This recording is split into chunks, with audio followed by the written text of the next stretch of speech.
पुण्यातील प्रसिद्ध सराफाची 18 कोटीची फसवणूक, केडगावच्या त्या महिलेसह 3 आरोपींना अटक। नमस्कार, मी प्रियंका आणि तुम्ही पाहताय आय लव्ह नगर न्यूज। पुण्यातील प्रसिद्ध सराफ रांका ज्वेलर्स यांच्या लक्ष्मी रोडवरील दुकानात तब्बल 42 वर्ष काम करत असलेल्या मॅनेजरने इतरांच्या मदतीने तब्बल 12,800 ग्रॅम सोन्याचे दागिने व 72 लाख रुपये रोख अशी तब्बल 18 कोटी 72 लाख रुपयांची फसवणूक केल्याचा प्रकार समोर आलाय। या प्रकरणातील सगळ्यात मोठा ट्विस्ट म्हणजे या गुन्ह्यात अहिल्यानगर जिल्ह्यातील केडगावमधील एक महिला आणि एका पुरुषाचा समावेश आहे। खंडणी विरोधी पथकाने अहिल्यानगरमधून सराफ दुकानातील मॅनेजरसह तिघांना ताब्यात घेतलं असून त्यांच्याकडून एकूण 5 कोटी 24 लाख 82 हजार रुपयांचा मुद्देमाल जप्त करण्यात आलाय।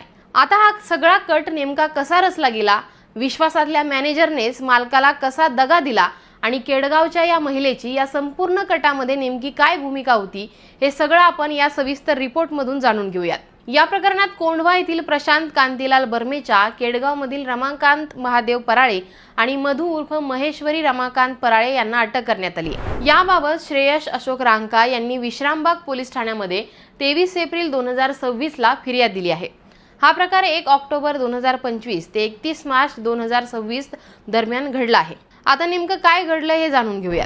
मिळालेल्या माहितीनुसार प्रशांत कांतीलाल बर्मेचा हा रांका ज्वेलर्समध्ये गेल्या 42 ते 44 वर्षापासून कामाला आहे।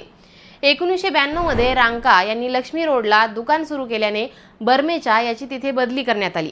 प्रशांत बर्मेचा हा अनुभवाने ज्येष्ठ असल्याने त्याला कंपनीने मॅनेजर म्हणून जबाबदारी दिली होती।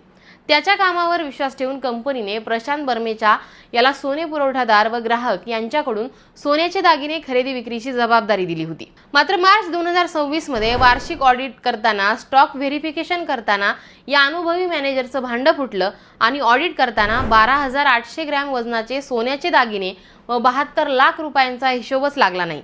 त्याबाबत दुकानात चौकशी केली असता दुकानातील प्रशांत कांतीलाल बर्मेचा याने सोन्याचे दागिने व रोख रक्कम ही केडगावमध्ये राहणाऱ्या कविता रमाकांत पराळे यांना देऊन आपली फसवणूक केल्याची माहिती फिर्यादी यांना मिळाली। मागील 7 ते 8 महिन्यांपूर्वी कविता पराळे, त्यांची मुलगी महेश्वरी व पती रमाकांत पराळे हे दुकानात सोन्याचे दागिने खरेदी करण्यासाठी आले होते। त्यांची प्रशांत बर्मेचा याच्यासोबत ओळख झाली। त्यानंतर ते वारंवार दुकानात खरेदीसाठी येऊ लागले। प्रशांत बर्मेचा हा सोन्याच्या दागिन्यांची विक्री न दाखवता परस्पर कॉम्प्युटरवर नोंद करायचा आणि कविता पराळे यांना दुकानात व काही वेळा दुकानाच्या बाहेर गाडीमध्ये दागिने नेऊन देत होता। त्याने 1 ऑक्टोबर 2025 ते 31 मार्च 2026 या काळामध्ये तब्बल 139 वेळा 18 कोटी रुपयांचे एकूण 12,800 ग्रॅम वजनाचे सोन्याचे दागिने त्यांना दिले। जानेवारी 2026 मधील पहिल्या आठवड्यात प्रशांत बर्मेचा यांनी तिजोरीमधील 72 लाख रुपये काढून पिशवीत भरले। दुकानातील शिपायाच्या हस्ते गल्लीतील मर्सिडीज कारमध्ये बसलेल्या कविता पराळे यांच्याजवळ ते दिले। रांका यांना संशय आल्याने त्यांनी 23 एप्रिलला पोलिसांमध्ये या संदर्भात फिर्याद दिली। पोलिसांनी तातडीने तपासाची चक्र फिरवली। त्यांच्या तपासादरम्यान आरोपी हे अहिल्यानगरमधील केडगाव येथे असल्याचं समजल्याने खंडणी विरोधी पथक तातडीने केडगावला रवाना झालं। यावेळी प्रशांत बर्मेचा हा रमाकांत पराळे यांच्या राहत्या घरी मिळून आला। तो गेल्या 1.5 महिन्यांपासून त्यांच्याच घरी केडगावला राहत होता।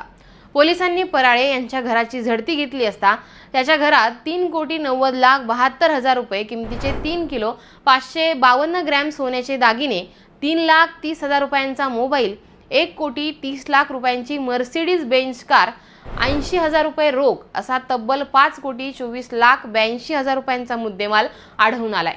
तो मुद्देमाल पोलिसांनी जप्त केला आहे। ही कारवाई पोलीस आयुक्त अमितेश कुमार, पोलीस सह आयुक्त रंजन कुमार शर्मा, अपर पोलीस आयुक्त पंकज देशमुख, पोलीस उपायुक्त विवेक मासाळ, सहाय्यक पोलीस आयुक्त राजेंद्र मुळीक यांच्या मार्गदर्शनाखाली पोलिसांच्या पथकाने केली आहे।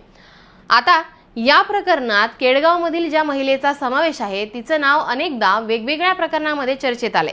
मात्र यावेळी त्यांनी रांका ज्वेलर्स सारख्या मोठ्या नामांकित ब्रँडमधील कर्मचाऱ्याला हाताशी धरत मोठी माया जमवली आहे।